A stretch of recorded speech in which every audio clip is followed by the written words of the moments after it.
Hi, it's Dr. Quartell, and I'm back again today with another health nugget, and this time it's about supplementation. And many times I'll hear from patients or even other physicians like, oh, I don't need a supplement, I don't need a vitamin, I don't need any, multi-daily because I eat a good, healthy diet.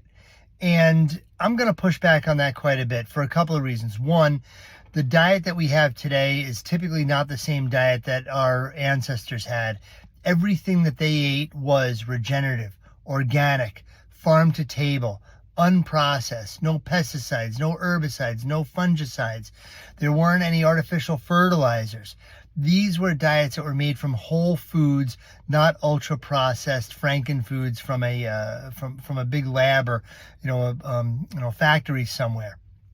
And when we consider that these foods significantly differ from today's foods in their vitamin and mineral nutrient concentration, we don't even have to look that far to collect data. There's a copious amount of data that shows that foods are different today.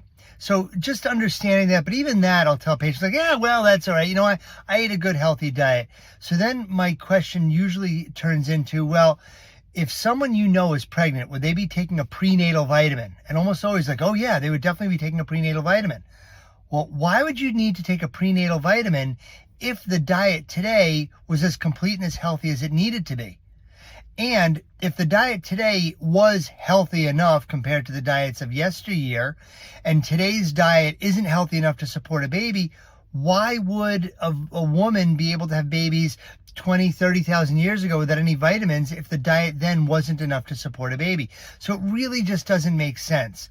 If doctors are constantly pushing the idea of, oh, you need a prenatal when you're pregnant, but when you're not pregnant, you don't need the vitamin, it just, something doesn't add up. My calculator here is not converting to any sort of math that makes sense. So understanding this, where do we start with a multivitamin? I typically recommend a whole food source. A very common one that we see is AG1, Athletic Greens 1, good vitamin supplement. It's a powder. It tastes pretty good. It's not my number one recommended because the price on it's pretty high. We use a different one in our office called Greens First. It's fantastic. Insofar as its content is stellar. And the taste is very good, and the price point is also significantly less. We also recommend taking vitamin D. We're not in the sun as much as we were anymore.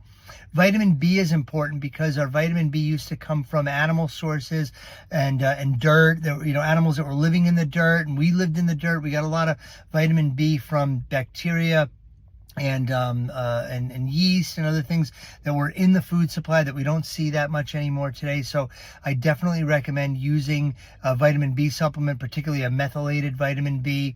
Magnesium is also another really good one to use, particularly because most Americans, if you're deficient in a mineral, it's usually magnesium, and magnesium helps sleep. Take a couple pills before you go to bed to get your magnesium levels back up. I also recommend salt, just sea salt. The minerals in sea salt are phenomenal for the body. If you are one of the number of people, the very small percentage of people who are super sensitive to salt, where it will change your blood pressure, this isn't for you. But the majority, 95% or more of Americans, are not sensitive to salt consumption to raise blood pressure. Salt does become a problem when we consider that it's added to processed and ultra-processed foods to increase consumption, and it is associated with weight gain and overeating. But if you're putting salt on broccoli, it's really hard to say, oh my gosh, the salt. No, the salt is fine.